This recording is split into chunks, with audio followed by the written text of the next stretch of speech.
Breaking news చూస్తున్నాం. తెలంగాణ సర్కార్ కీలక నిర్ణయం తీసుకుంది. ఇక నామినేటెడ్ పాలక మండలుగా సహకార సంఘాల పాలక వర్గాలు ఏర్పాటు కానున్నాయి. రాష్ట్ర వ్యాప్తంగా ఉన్న ప్రాథమిక వ్యవసాయ సహకార పరపతి సంఘాలు, జిల్లా సహకార కేంద్ర బ్యాంకులకు ఎన్నికైన పాలక వర్గాలను రద్దు చేస్తూ ఈ నెల 19న అధికారిక ఉత్తర్వులు విడుదలయ్యాయి. ఈ నేపథ్యంలోనే తెలంగాణ ప్రభుత్వం మరో కీలక నిర్ణయం తీసుకుంది. ఇకపై నామినేటెడ్ పాలక మండలుగా సహకార సంఘాల పాలక వర్గాలు ఏర్పాటు కానున్నాయి. వ్యవసాయ మార్కెట్ కమిటీల తరహాలో నియామకాలు జరగనున్నాయి. రాబోయే సంక్రాంతిలోపు పాలక వర్గాల ఏర్పాటు లక్ష్యంగా ప్రభుత్వం ముందుకెళ్తుంది. ప్రతి PACS కు 13 మందితో పాలక వర్గాలు ఏర్పాటు కానున్నాయి. అందులో చైర్మన్, వైస్ చైర్మన్ తో పాటు 11 మంది డైరెక్టర్లు ఉంటారు. SC, ST, BCలకు 3 డైరెక్టర్ పోస్టులు ఇవ్వనున్నారు. అయితే సొసైటీలో సభ్యత్వం ఉన్న రైతులకు మాత్రమే పాలక వర్గాల్లో అవకాశం కల్పించనున్నారు.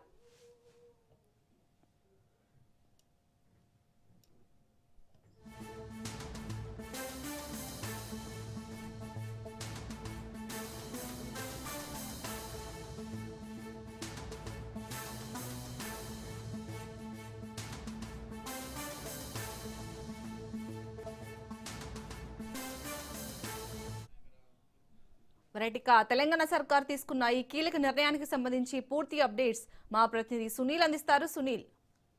శాలిని, ప్రస్తుతం రాష్ట్ర వ్యాప్తంగా ఉన్నటువంటి ప్రాథమిక వ్యవసాయ పరపతి సహకార సంఘాల సంస్థల ఎన్నికలను రద్దు చేస్తూ ఈ నెల 19వ తారీఖున రాష్ట్ర ప్రభుత్వము ఉత్తర్వులు జారీ చేసింది. అయితే ఈ సహకార సంస్థలకు సంబంధించిన ఎన్నికల స్థానంలో మార్కెట్ కమిటీ చైర్మన్ ఏ తరహాలో ఉంటుందో అదే తరహాలో పాలక మండలి సంస్థలకు సంబంధించినటువంటి పాలక మండలి నామినేటెడ్ పోస్టులని ఏర్పాటు చేయాలని ఇప్పటికే రాష్ట్ర ప్రభుత్వం నిర్ణయించింది.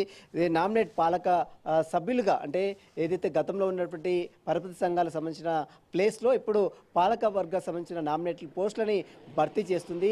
వ్యవసాయ మార్కెట్ కమిటీలు ఏ తరహాలో ఉంటుందో అదే తరహాలో ఇప్పుడు పాలక మండలి నామినేటెడ్ పోస్టులని ఉండే విధంగా రాష్ట్ర ప్రభుత్వం నిర్ణయం తీసుకుంది. నిన్న జరిగినటువంటి సమావేశంలో కూడా ఈ యొక్క అంశాన్ని కూడా తెర మీదకి తీసుకొచ్చినట్టు తెలుస్తుంది. ఇందులో ప్రధానంగా మొత్తం 13 మంది సభ్యులు ఉంటారు. అందులో చైర్మన్తో పాటు వైస్ చైర్మన్లు, అదేవిధంగా 11 మంది డైరెక్టర్లు ఉంటారు. SC, STలకు సంబంధించిన సపరేట్ 3 డైరెక్టర్లు పోస్టులు ఇవ్వనట్లు కూడా తెలుస్తుంది. దీంతో పాటు కొంతమంది ఎవరైతే వ్యవసాయ పాలక వర్గాల్లో అవకాశం ఉన్నటువంటి వారు రైతులకు మాత్రమే, అంటే అలా సభ్యత్వం ఉన్న వారికి మాత్రమే ఇందులో పాలక వర్గాల్లో సభ్యులుగా ఉంటారు. వారికి మాత్రమే అవకాశాలు ఉంటాయని మాత్రం ఈ యొక్క నిబంధనల్ని కొంత సడలించిన పరిస్థితి కనబడుతుంది.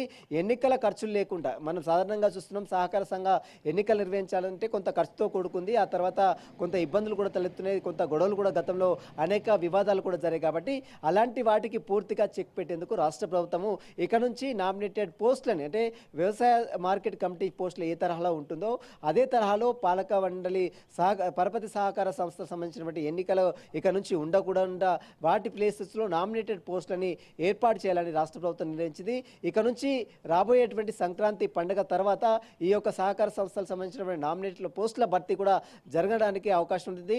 ఇందులో పూర్తిగా వ్యవసాయదారులకు మాత్రమే, రైతులకు మాత్రమే అవకాశం ఉంటాయి. వారికి ఎవరైతే రైతు ఇందులో సభ్యత్వం ఉంటుందో, సహకార సంఘాలకు సంబంధించినటువంటి సభ్యత్వం కలిగి ఉంటుందో వారికి మాత్రమే ఈ యొక్క సహకార సంబంధించిన నామినేట్ పోస్టుల భర్తీ విషయంలో వారికి మాత్రమే అవకాశం ఉంది. కానీ వీటిలోటి ప్రైవేట్ వ్యక్తులకు కానీ వ్యక్తులకు కానీ ఎలాంటి జోక్యం చేసుకోవడానికి వీలు లేకుండా రాష్ట్ర ప్రభుత్వము ప్రత్యేకమైన నిబంధనలు కూడా ఏర్పాటు చేసేది. సంక్రాంతి తర్వాత ఈ యొక్క సహకార సంబంధించిన నామినేట్ల పోస్టుల భర్తీ కూడా జరిగే అవకాశం కనబడుతుంది. శాలిని. సునీల్, తెలంగాణ ప్రభుత్వం తీసుకున్న ఈ నిర్ణయానికి సంబంధించి సొసైటీలో సభ్యత్వం ఉన్న రైతులు ఏమంటున్నారు దీనిపై? ప్రస్తుతం అయితే దీంతో కొంత వారికి కూడా కొంత మెరుగైనటువంటి అవకాశాలు ఉంటాయి. ఎందుకంటే సహకార పరపతి సంఘాలకు సంబంధించిన ఎన్నికలు నిర్వహించాలంటే భారీ ఖర్చుతో కూడుకున్నటువంటి అంశము. దీనికి సంబంధించినటువంటి విషయంలో డబ్బులు పెట్టాలి. మరోవైపు ఎన్నికల నిర్వహణ ఖర్చు ఉంటుంది. మరోవైపు అక్కడ ఉన్నటువంటి వారిని ప్రభావితం చేసేయడానికి చాలా డబ్బులు వెచ్చించాల్సిన అవసరం ఉంది.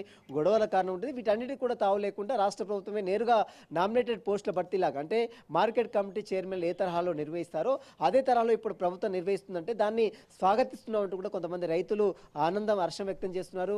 మరోవైపు రాష్ట్ర ప్రభుత్వం తీరుపై కొంత ప్రతిపక్షాలు కొంత విమర్శలు చేస్తున్నప్పుడు కూడా ఈ యొక్క PACSL సంబంధించినటువంటి వివాదాలకు సంబంధించి PACSకి సంబంధించిన విషయంలో రైతులు మాత్రం కొంత ఆనందం అయితే ఉన్నారు. మరి చూడాలి సంక్రాంతి తర్వాత, అంటే దీంట్లో పొలిటికల్ జోక్యం చేసుకోకుండా ఉంటే బెటర్గా ఉంటుంది. ఎవరైతే పొలిటికల్గా మంత్రులకు వారు చెప్పినటువంటి వారికి మాత్రమే ఈ యొక్క నామినేటెడ్ పోస్టులు ఇవ్వకుండా చాలా కాలంగా పనిచేస్తున్న వ్యక్తులకు, అందులో అనుభవం ఉన్న వ్యక్తులకు, రైతులకు, సభ్యత్వం ఉన్న వారికి అవకాశం కల్పిస్తే దీన్ని మెరుగైనటువంటి ప్రాధాన్యత సంతరిస్తుంది అనే వాదన తెర మీదకి వస్తుంది. కాబట్టి మరి చూడాలి, రాజకీయ జోక్యం లేకుండా దీనికి సంబంధించిన విషయంలో ఎలాంటి నిర్ణయం తీసుకుంటే రాష్ట్ర ప్రభుత్వము ఎలాంటి కార్యాచరణ రూపొందిస్తుంది, సంక్రాంతి తర్వాత నామినేట్ పోస్టుల భర్తీ ఏ రకంగా చేస్తున్నది కూడా చూడాల్సింది చెప్పవచ్చు.